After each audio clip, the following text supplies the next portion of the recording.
Muli po, magandang gabi sa ating lahat. Tayo ay nagpapatuloy sa ating araw-araw na ginagawang pagtalakay, pag-aaral ng salita ng Panginoon. At ito nga yung ating daily devotion, no? At ating sinusundan ang series o serye ng ating pag-aaral buhat sa Lumang Tipan, at ito po tuloy-tuloy. Araw-araw natin ginagawa hanggang sa matapos natin ng buong Biblia o hanggang sa muling bumalik ang Panginoon. Ito po ay napakagandang gawain, kaya nawa ang bawat isa sa inyo ay magbigay ng atensyon, ng panahon upang makinig, makasama at mag-aral kasama namin sa gawain pong ito. So sa gabing ito, tayo ay nakaschedule na talakayin ang dalawang talata ng Isaiah chapter 30. Ito po yung verse 13 to 14. Kagabi ay official natin na talakay natin ang verses 10, 11, and 12. At doon ay natutunan natin ang mga ginagawang pagsuway ng Panginoon, ng mga Israelita sa Panginoong Diyos. Magandang gabi, Pastor Claude. Salamat. Well, at Sister Irene. Ayan. So, nandiyan ang dalawang kasama natin. I think wala si Pastor Nandi ngayon. Siya ay dahil Webes. Siya ay nagpaalam, no? Tuwing Webes ay meron siyang meeting, kaya hindi natin siya makakasama.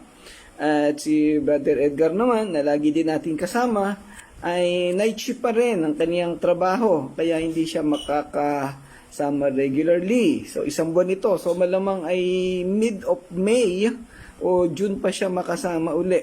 No? Minsan pag break time, ay sumisingit. Yan. Okay. So, tayo po'y magpatuloy sa ating pag-aaral. Pero bago yan, tayo po muna ay sama-samang dumulog at manalangin sa Panginoon. Pray tayo. Ama naming Diyos na dakila sa lahat, salamat pong muli, Panginoon, sa gabing ito. Patuloy na pagkakaloob mo sa amin ng panahon at opportunity na makapag-aral ng iyong salita. Makapag-discuss kami, makatalakay ng mga salitang ito at matuto kami at mayroong mga tao na matuto sa pamamagitan ng pag-aaral na ito. Samahan mo kami at gabayan, Panginoon. Ikaw po ang magturo at manguna sa aming lahat. Pinapaubayan namin sa iyong lahat ng ito. Sa pangalan ng Panginoong Hesus. Amen. Amen. Okay, so tayo magpapatuloy. Kagabi nga natalakay natin ang verses 10, 11, and 12. Yan. Okay. At doon sa mga talata na ating tinalakay kagabi, ipinapakita dito yung direktang panlilinlang ng mga Israelita o yung direktang pagtalikod sa Diyos. At hindi nila talaga pinapansin, hindi nila pinahahalagahan ang mga salita ng Panginoon. At sinabihan pa nila ang mga tagapanguna nila, yung mga propeta, na huwag magpahayag ng katotohanan. Huminto sa pagpapahayag ng mga pangitain o yung mga salita mismo ng Panginoong Diyos. At inutusan pa nila na ang kanilang ipahayag ay yung mga bagay na makapagbibigay ng kaligayahan sa kanila o makakapagbabigay ng kaayusan sa kanilang damdamin. Sa madaling salita, tinuruan o inutusan ng mga tao, ang mga leader, ang mga itinalagang tao ng Panginoon na i-twist, baligtarin ang mensahe. Pagka nakita ng mga propeta na ang ipinapagawa ng Diyos o pinapasabi ng Panginoon ay hindi magugustuhan ng mga tao, ay kinakailangan nilang baligtarin. Kinakailangan ng ituro ay yung makapagpapasaya sa mga tao at yung gustong marinig ng mga tao. So ito ay katumbas ng mga pananalita na tagubilin ni Apostol Pablo kay Timoteo nung siya ay iiwanan sa simbahan ng Efeso. At ang sabi nga niya doon ay darating ang panahon na ang mga tao ay hindi na makikinig sa mga magagandang salita o doon sa mga wastong katuruan. Sabi doon ay sapagkat darating ang panahong hindi na sila makikinig sa wastong katuruan. Sa halip, susundin nila ang kanilang hilig. Maghanap sila ng mga tagapagturo na walang ituturo kundi ang ibig lamang nilang marinig at hindi na sila makikinig sa katotohanan. Sa halip ay ibabaling ang kanilang pansin sa mga kathang-isip. Yan. Pero ang paalala ni Pablo, ngunit ikaw maging mahinahon ka sa lahat ng oras. Magtiis ka sa panahon ng kahirapan. Gampanan mo ang tungkulin ng isang mangangaral ng magandang balita at tuparin mo ng lubos ang iyong paglilingkod. So, yan po. Magandang gabi, Nanay Mercy. Pamilyar po tayong lahat na sa kasalukuyang panahon, kagaya ng na-discuss ko rin kagabi, maraming mga simbahan, maraming nagsasabing mga pastor o leader daw ng simbahan na kabaligtaran ng itinuturo. Iniiba ang mensahe ng Biblia. For example, yung very common sa atin, name it and claim it, i-declare mo yan, i-claim mo na yan, prosperity churches, mga pastor na walang ginawa kundi magturo ng kayamanan at pagpapayaman, pero sa bandang huli sila ang yumayaman habang yung mga membro nila ay nagkakanda hirap-hirap sa buhay. At maraming nagtuturo na mga maling katuruan hinggil sa Biblia. Meron namang hindi nagtuturo ng doktrina o teolohiya, hindi nagtuturo sa kasalanan o tungkol sa kapahamakang mangyayari sa mga tao. Kaya ito ang epekto ng maling katuruan at pagpapapasa-pasa ng ganitong sistema. So, panahon pa lang ng lumang tipan ay nangyari na, binigay na propesiya. At hanggang sa kasalukuyang panahon, ganyan din ang nangyayari. Ayan. So, nakakalungkot. Ito ang takbo ng mundo. Kaya napaka-importante na tayo magpatuloy sa pag-aaral ng salita ng Panginoon upang hindi tayo maligaw, upang hindi tayo mapariwara, upang hindi tayo madala ng mga maling panghihikayat ng mga tao sa mundo. So, itong ating ginagawa, ito'y isang solusyon sa ganitong sistema na pinagagawa ng mundo at kasalukuyang nangyayari. Ano po? Sabi ko nga sa inyo, iilan na lamang ang simbahan na nagtuturo ng doktrina ng theology at dahil iilan na, parang lumalabas pa na yung mga nagtuturo ng tama ang nagiging kontrabida. Magandang gabi, Ate Alma. Salamat po sa inyong buong pamilya. Kuya Bob, sa lahat ng nandyan. Sana ay kasamang nakikinig ang mga anak, ang mga bata, si Sammy, si Abby, si John Mark, o sino pa. No? Sana ay magkakasama kayong nag-aaral at ng salita ng Panginoon. Dahil napakahalaga ng ating pinag-aaralan. At ito mismo yung eksaktong nangyayari sa kapanahon ng panahon. Alam nating lahat kung paano natayo ang Touching Lives. Bago ito nagsimula noong 2019, nanggaling ako sa isang simbahan na kabaligtaran ng Biblia ang itinuturo. Puro panloloko, puro kayamanan. At pagkatapos noon, napunta sa Antipolo.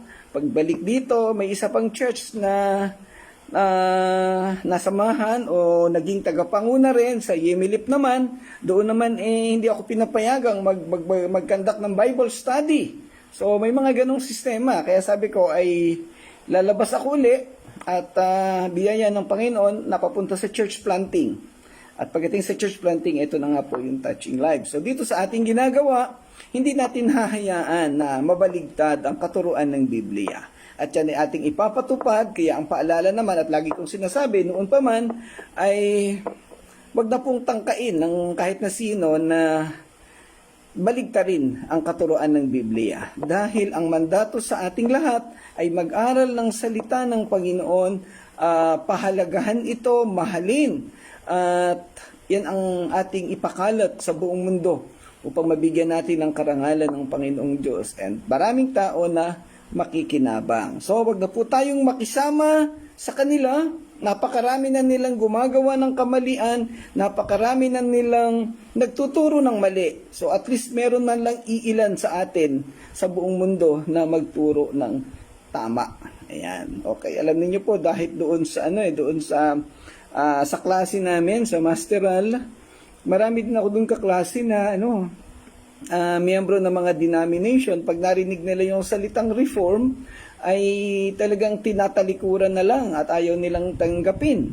Samantalang hindi na nila nakikita na yung sistema ng reform, yan po yung talagang nag-aaral ng salita ng Panginoon. So, ayan. So, tuloy natin sa gabing ito, sa talatang 13 at 14, ang sabi dito, kaya darating sa iyo ang malagim na wakas, tulad ng pagguho ng isang marupok na pader, na bigla na lamang babagsak. Muli, sasalin sa King James, therefore this iniquity shall be to you as a breach ready to fall, swelling out in a high wall, whose breaking cometh suddenly at an instant.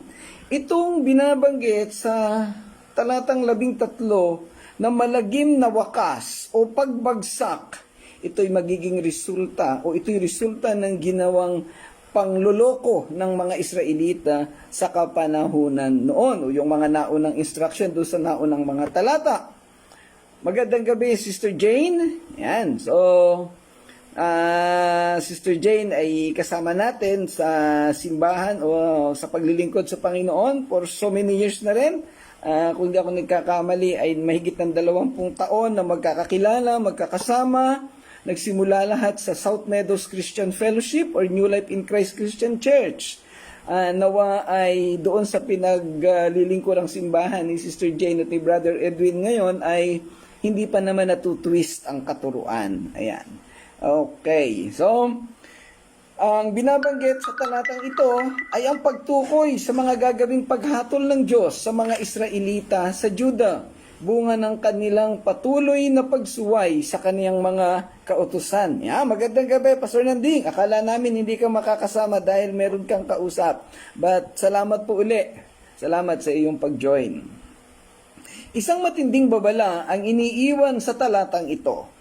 Muli ay ipinapaalam ni Propeta Isaias ang hindi maiiwasang kahihinatnan o resulta ng paghihimagsik laban sa Diyos at pag-asa sa karunungan ng tao sa halip na sa patnubay ng Diyos.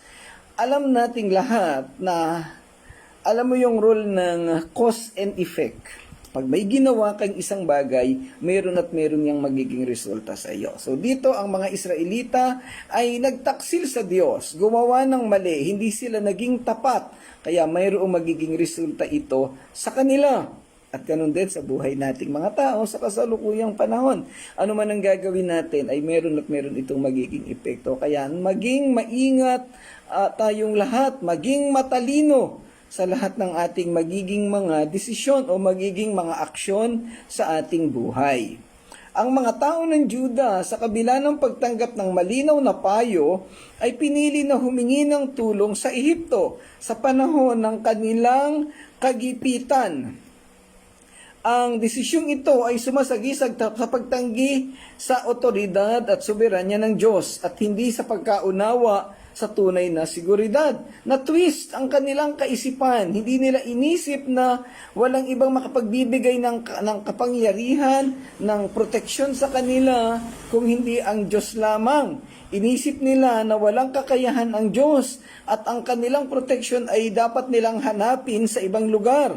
Nakita nila yung Ehipto na sa panahon na yon ay isiguro sila yung katapat ng Assyria na makapangyarihan o may kalakasan. So sabi nila dahil susalakayin sila ng Assyria, so punta tayo sa Ehipto, humingi tayo ng tulong doon. So dinala nila yung kanilang kayamanan, inoffer, pinasalubong doon sa Parao para sila itulungan. Kaya lang inignore naman sila ng Egyptians at hindi naman sila tinulungan, kinuha lang yung kanilang mga handog, yung kanilang mga kayamanan. At kung sakali mang umuo ang Egyptians at sila'y tutulungan, alam nating lahat na wala namang magagawa dahil higit pa rin na makapangyarihan ng Diyos. Ang hindi nila naisip na ang pagsalakay ng Assyrian sa kanila ay niloob ni Yahweh bilang isang hatol sa kanilang katigasan ng ulo. Minsan mga kapatid, ang nangyayari sa ating kabigatan sa buhay ay hinahayaan ng Diyos para tayo ay turuan,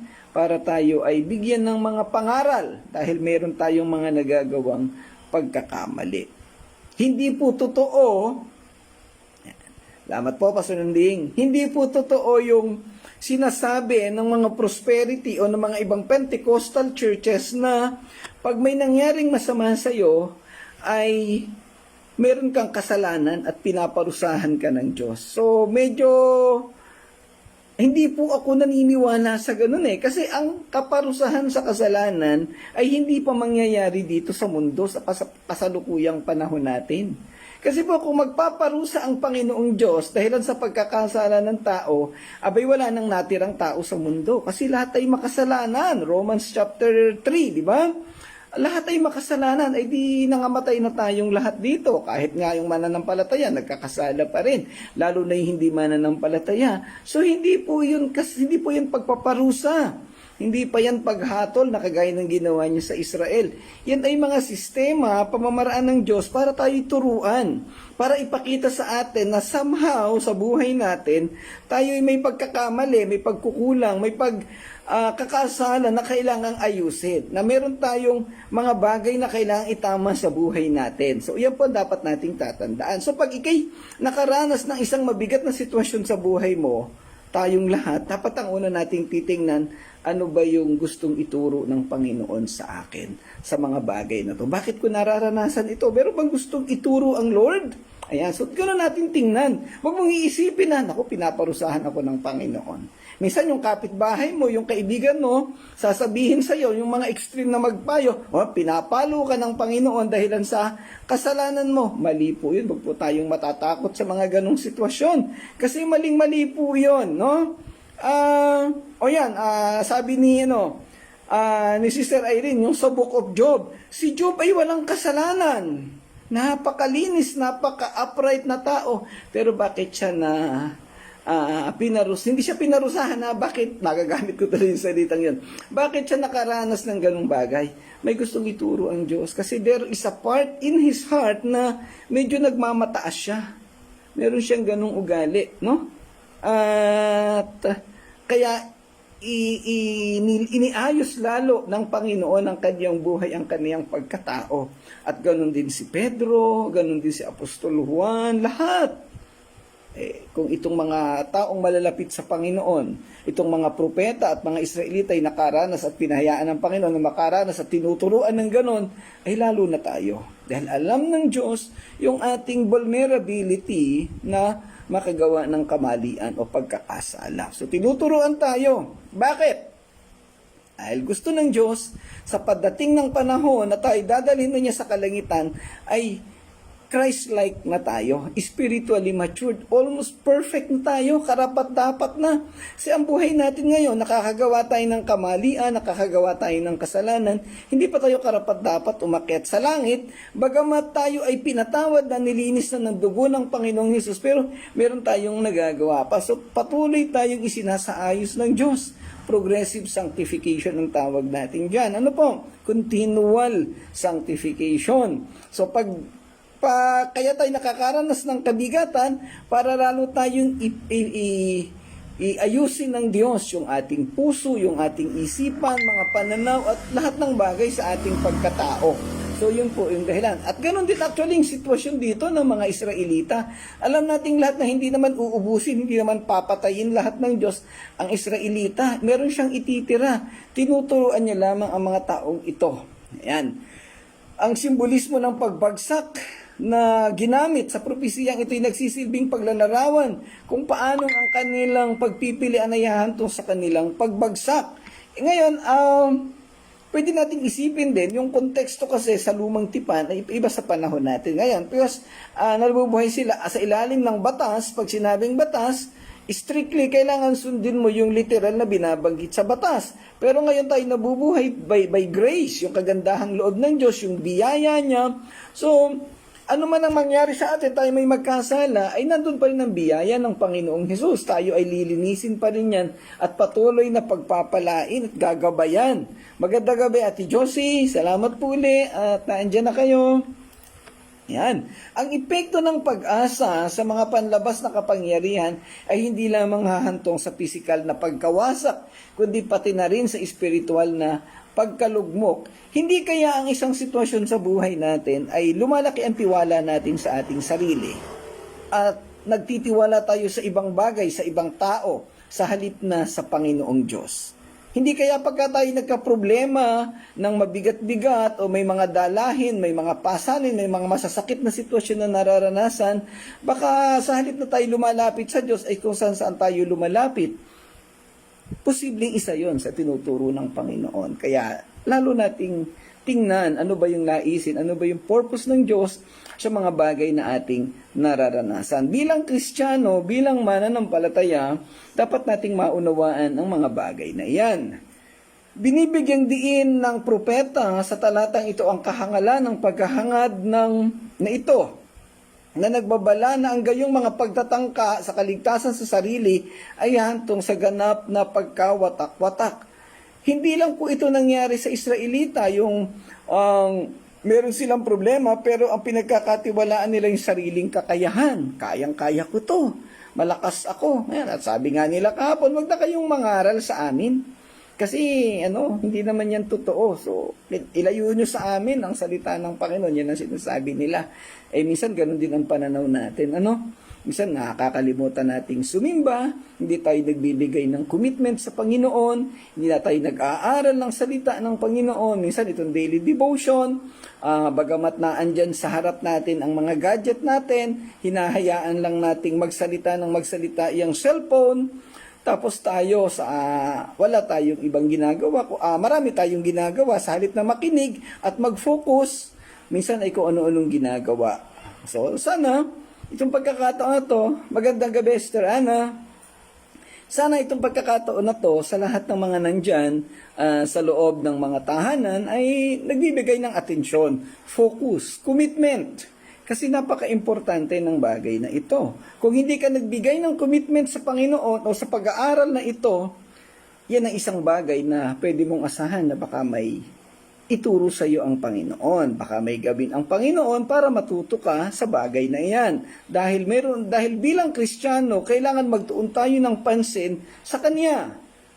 Pamilyar tayo dun sa lahat sa ating pinag-uusapan na kung ano man ang ginagawa natin, dapat magbigay karangalan sa Panginoon. Now, ang tanong, yan bang sitwasyon mo ngayon ay nagbibigay karangalan sa Panginoon? Kung hindi, baka gawin din sa atin yung ginawa ng Diyos sa mga Israelita. Ayan. Okay. Ang alok ng Diyos na kanlungan ay higit na matibay kaysa sa anumang makalupang pakikipag-ugnayan na maibibigay ng mundo. Ang daming iniaalok ng Diyos, ang daming ibinibigay ng Panginoon sa atin. Ba't hindi natin tanggapin at pagtuunan ng pansin? 30 minutes lang naman itong discussion. Hindi naman po ako yung pakikinggan ninyo, bagamat mukha ko yung nakikita. Takpan nyo na lang yung screen. Kung ayaw nyo akong makita at sawang-sawa na araw-araw na lang mukha ko yung nakikita ninyo. At least pakinggan natin yung tinuturo ng salita ng Panginoon. Ito ay nagsisilbing isang matinding paalala na ang paghahanap ng mga pansamantalang solusyon na hiwalay sa Diyos ay hindi lamang kamangmangan. Ito'y isang landas na patungo sa lubos na pagkasira. Kasi nga may epekto. Unang-una, totoo lang, yan yung totoong kamangmangan Kasi ano yung sabi doon? The fear of the Lord is the beginning of wisdom. Anong kabaligtaran? Ang kawalan ng pagkatakot sa Diyos ay pagsisimula ng kawalan ng karunungan.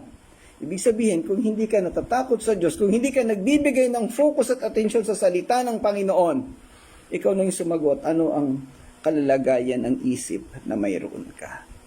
Bilang Kristiyano, pinagkalooban tayo ng karunungan. Pinagkalooban tayo ng panahon para magbigay atensyon sa Panginoon. Pero kung hindi mo ito gagawin at susundin, si Lord ang bahala sa iyo. Kasi nakakalungkot. Ayan, magandang gabi, Mami Oshi. Salamat at napadaan ka. Sana'y huwag ka nang umalis. Ayan, at manatili ka na sana. Ayan. Okay, ang pakikipagkasundo sa mundo ay nagbibigay ng katatagang kasamaan. Masamang katatagan ang ibinibigay nito sa atin. Ang iba sa atin wala nang ginawa kundi maghanap buhay, magtrabaho, magnegosyo.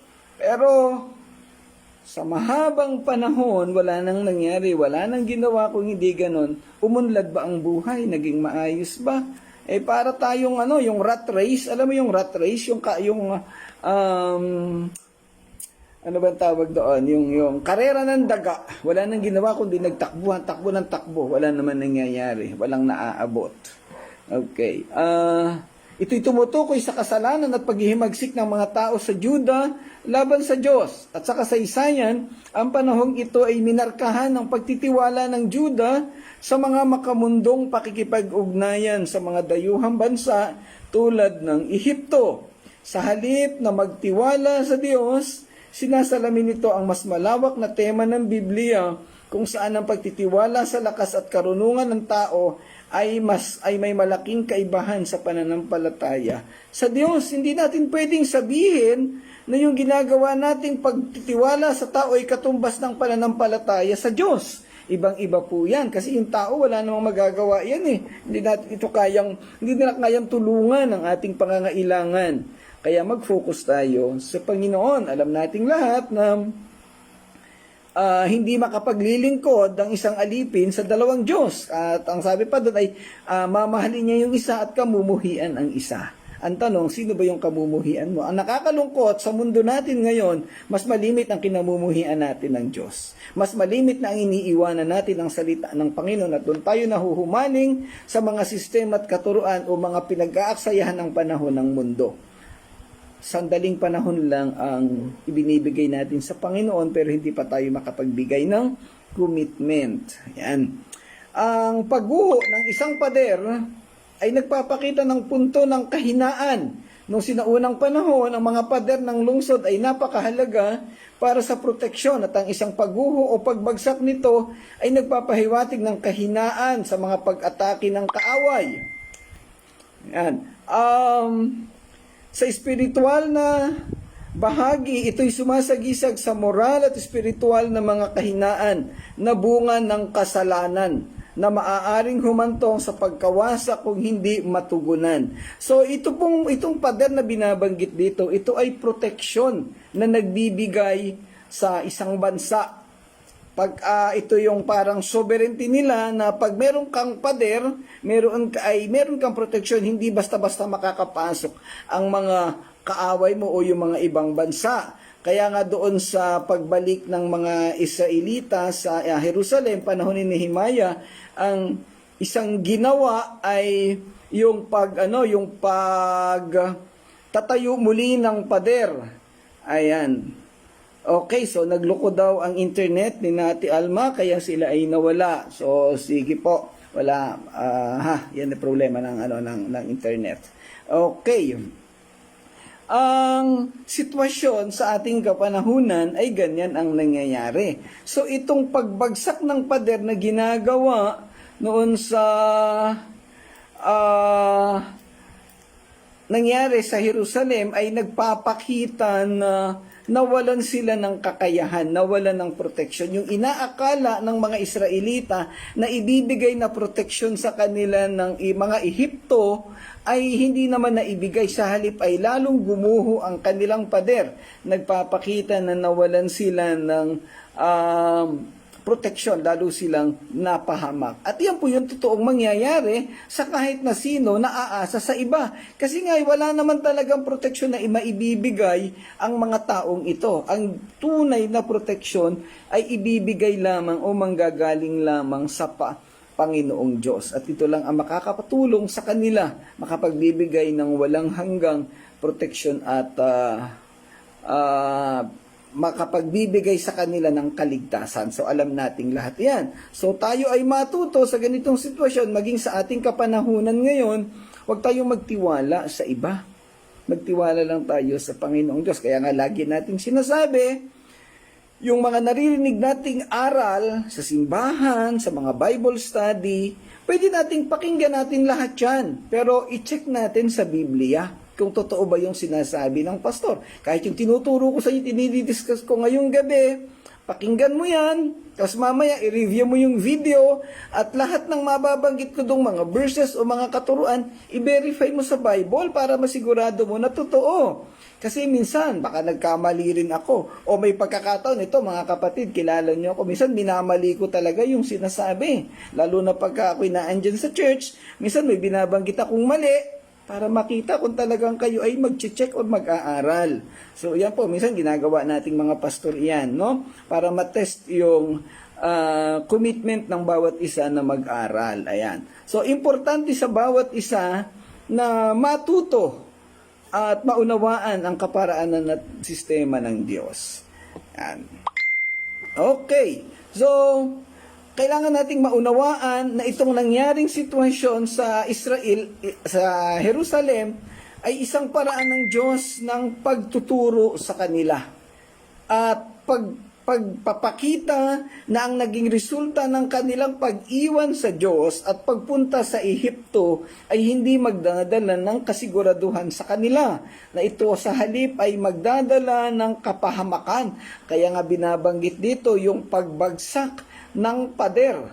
Nakakalungkot, yung pader na yan ay isang proteksyon at nagpapakita ng sovereignty o kalayaan o kaya ay proteksyon sa bansa. Pero bandang huli, binabanggit dito na ito ay guguho at hindi nila mapipigil.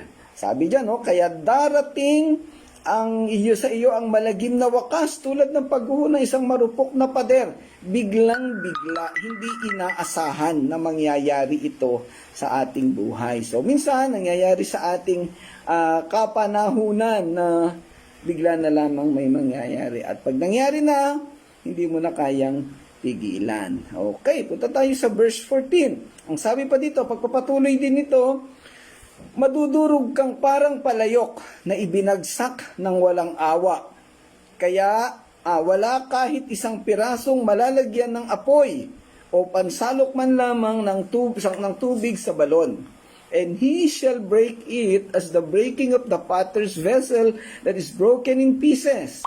He shall not spare, so that there shall not be found in the bursting of it a sherd to take fire from the earth, or to take water with all out of the pit. So, imagine natin, yung palayok ay nabagsak, nadurog.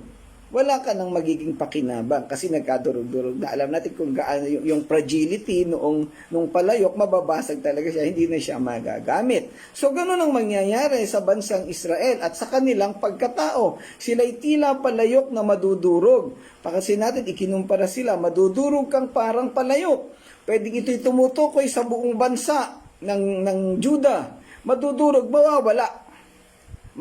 Annihilated, mawawasak ang kanilang bayan. At alam natin sa kasaysayan, ganyan mismo yung nangyari sa kanila. Hindi nawala ang kanilang bayan, nabihag ng Babylonia, at nakabalik lamang pagkatapos na bumagsak ang Babylonia sa panahon ni King Darius ng Persia.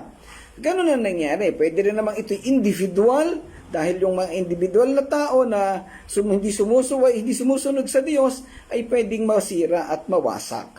So, ganyan po ay nangyayari. Again, ang talatang ito'y nagsisilbing matinding paalala ng mga kahihinatnan ng maling pagtitiwala. Ang mga taong binabaliwala ang payo ng Diyos at umaasa sa mga makamundong solusyon ay haharap sa wakas ng kapahamakan. Ang matingkad na imaheng ginamit sa talatang ito ay nagbibigay diin sa biglaan at kalubhaan ng nalalapit na paghuhukom sa mga taong lumabag sa kautusan ng Diyos. Pagdating ng panahon na hindi na unalaman ng Panginoon na tayo talagang mananampalataya, Matthew 7:21-23, lumayas kayo sa aking harapan. Kapatid, magandang gabi, Brother Edgar. Salamat at napilitan na nakagawa ng paraan na naka-join ang kapatid natin. Ang sitwasyon mo ba ay totoo kang nananampalataya? Baka nananampalataya ka lang dahil pinagpapala ka. Baka nananampalataya ka lang dahil yumayaman ka o kumikita ka. Ay, delikado yan. Kaya, alam mo, pansinin mo, obserbahan mo yung buhay mo. Obserbahan natin ang buhay natin. Minsan, nagbibigay tayo ng papuri, tuwan-tuwa tayo, at sabi natin, salamat, Panginoon, pag masaya ang buhay mo, pag marami kang pera, maraming kinita sa negosyo. Pero, pag wala ka ng pera, namumroblema ka na, minsan kung ano ng salita ang lumalabas sa bibig mo, kung ano-ano ng mga post sa Facebook ang inilalagay. Oh. Pagkumparahin natin, yan, nakabalik si Ate Alma. Yan. Pagkumparahin natin, ano ba ang sitwasyon mo sa kasalukuyang panahon? In difficulties and in wealth, pinapupurihan mo ba ang Panginoon? Alam niyo kung matututunan lang natin talagang sundin at parangalan ng Panginoon, mararamdaman natin at mararanasan gaano siyang kabuti. Yan. Ang imahe na tinutukoy dito ay nagtumutukoy sa isang kapabayaan. Dahil ang mga Israelita sa Juda, sa Jerusalem ay naging pabaya, bandang uli sila'y mapapahamak, sila'y madudurog na parang palayok. At pag nadurog sila na parang palayok, wala na silang magiging pakinabang totally. Ganun ang nangyari sa Israel. So mga kapatid, wag na nating hayaan na mangyari sa atin ang mga bagay na ito. Wag na nating hayaan na dalhin pa tayo o tayo ay dalhin pa ng Panginoon sa mga bagay na hindi magiging kalugod-lugod sa atin or kaaya-aya. May panahon pa, habang hindi pa bumabalik ang Panginoon, hindi masamang magpayaman, hindi masamang kumita ng pera. Pero kung ang pagkita mo ng pera, kung ang focus mo sa mundo ay makakapagpalayo sa iyo sa Panginoon, ay huwag mo nang ituloy ang ginagawa mo. Dahil masisira ka lang. Magiging para kang palayok. Pansinin natin dito yung analogy, yung comparison o yung sistema ng Diyos. Doon sa mga ibang napag-aralan natin, yung palayok ay nilikha ng Diyos. Inalagaan niya. Pag may kanyang minomolde, pag may nakita siyang imperfection, babasagin niya yung putik, tapos huhugisan niya uli ng napakaganda ang palayok. Nagpapakita ito ng pagmamahal, ng pagmamalasakit ng Diyos doon sa palayok. Pero, nung mabuo na ang palayok, naging matigas ang ulo, naging suwail. Anong gagawin ng Diyos? Hinahayaan ng Diyos na mabasag ang palayok. Nagpapakita na mahal tayo ng Diyos. Mahal ng Diyos ang Israelita. Pero dahilan sa katigasan ng ulo, hindi natin kayang pigilin kung ano ang kayang gawin ng Diyos bilang pagtuturo sa ating lahat. Ayan. So sabi diyan, madudurog kang parang palayok. Huwag na nating hayaan na durugin pa tayo. Ibinagsak ng walang awa. Siguro naranasan na natin minsan yung tayo galit na galit, ibinagsak natin yung palayok, yung kaldero, yung baso at nabasag talaga. Pagka ganyan ang nangyari, ay wala na. So isipin natin kung tayo ang babagsak ng ganoong sitwasyon. Kaya itong mga salitang pinag-aaralan natin, ito'y nagsisilbing paalala sa atin para tayo'y matuto, para ating gawin kung anong tama at anong kalugod-lugod sa Panginoon, na sa dulo naman, tayo pa rin ang makikinabang. Hindi naman para sa Diyos ang ginagawa niya eh. Hindi para sa Diyos ang hindi para sa, bagamat syempre, ito'y nagbibigay kapurihan sa Panginoong Diyos, pero alam natin na tayo ang makikinabang sa huli. Yung ating pag-aaral ng salita ng Panginoon, ito'y nabibigyan natin ng parangal ang Panginoon. Natututo tayo at nalalaman natin kung anong mga bagay na dapat nating ayusin at intindihin, unawain sa ating pagkatao. At ito'y magdadala sa atin ng isang buhay na ganap, isang buhay na kalugod-lugod sa Panginoon. At ganun din, dinadala ko lagi sa practical na application sa ating buhay. Kasi alam na natin ang nangyari sa Israel eh. Kaya nga ang sabi doon sa paalala, doon sa araw, itala mo, Isaiah, isulat mo yung mga pagkatigasan ng ulo ng mga Israelita para ito'y magsilbing modelo at inspirasyon sa mga tao. So, itong binabasa natin, ito yung itinala ni Isaiah para tayo ay matuto, para hindi na natin gawin yung mga mali, yung mga halimbawa na ginawa nila. Kung narinig mo na yung mga salita na to, nabasa mo na yung Bible, tapos ginawa mo pa rin yung mali, ay hindi ko na kayang sabihin kung anong klaseng mananampalataya ka. Ang Panginoon na lang ang bahala sa inyo. Yan. Ang ating sistema ay mag-aral, magturo. Kasi hindi naman kayang gawin ng pastor na i-direct ang lahat ng gagawin ng tao. Ang tao pa rin ang magdidesisyon. Ikaw pa rin ang magdidesisyon kung paano mo aayusin ang buhay mo. Ang tanging role lang natin ay magturo at gumabay. Napadaan si Reverend Leo Almonte from Calapan City at si Ate Raquel dito sa San Vicente. Salamat po, napadaan kayo sa aming pag-aaral. Yan. Ang mga balon ay mahalaga para sa pag-imbak ng tubig. So, nung kapanahonan ng lumang tipan, yung mga palayok ay pinag-iimbakan ng tubig at napaka-importante sa kanila. Particularly sa geographical setting ng Israel, nasa disyerto at mahirap ang tubig. So, meron silang mga palayok na imbakan ng tubig. Eh ngayon, kung yung palayok na yun ay nabasag na, saan ka na maglalagay ng tubig? Ang simbolismo ng tubig ay banal na spirito at ito'y nagbibigay ng buhay. Pag ang ating katawan, pag ang ating pagkatao ay wala na, nasira na, di wala na yung espiritu. Ibig sabihin, wala tayong kaligtasan. Hindi na makakapamahay sa atin ang banal na espiritu. Okay, magandang gabi, Jonas. Salamat, napasama ka, napadaan ka sa aking pag-aaral. Okay, so ang mga talatang ito na tinatalakay natin nagpapakita pa rin ng soberanya ng Diyos. Yung kanyang otoridad. Ibig sabihin, kayang-kaya niyang gawin ang lahat ng bagay. Depende sa kung ano yung nararapat sa atin. Alam ng Diyos kung ano yung para sa atin. Alam ng Diyos kung ano yung mga bagay na dapat niyang gawin para tayo turuan, para isaayos ang buhay natin, para tayo ay lalong maging kalugod-lugod sa Kanya. Kaya dapat mga kapatid, ang mga pag-aaral na ito ay magsilbing gabay sa ating lahat. Huwag na nating tularan ang ginawang katigasan ng ulo ng mga Israelita. Tayo'y alamin natin ang katotohanan, alamin natin ang kaparaanan ng Diyos sa ating mga buhay, at ito'y gawin natin ng maayos, sumunod tayo at nang tayo ay mapupunta doon sa lugar na kaaya-aya, kapayapaan, kalugod-lugod sa Panginoon. At sa bandang huli, tayo rin naman ang makikinabang sa mga bagay na ito. Okay, so hanggang doon lang po muna ang ating talakayan sa gabing ito. Maraming salamat pong muli sa inyong pagsama. Salamat sa inyong lahat. Tayo po'y magwakas sa panalangin. Ama naming Diyos na dakila sa lahat, maraming salamat pong muli sa gabing ito, sa iyong pagsama, sa iyong paggabay, sa pagkakaloob mo ng karunungan sa aming lahat, sa pagbigay mo ng bukas na puso, bukas na isipan, upang kami makapag-aral at matuto. Patuloy mo kaming gabayan, Panginoon, lalo na po ang mga kasama namin na naka-join, nakikinig sa online na ito, at doon sa mga makakapanood ng video. Ituro mo po sa kanila ang tamang gabay, ang tamang paraan para makapamuhay ng totoo, tama at kalugod-lugod sa iyo upang mapagpala ka at mapagpala din ang kanilang mga buhay. Salamat po, dakilang Diyos. Ito po ang panalangin namin sa pangalan ng Panginoong Hesus. Amen. Amen.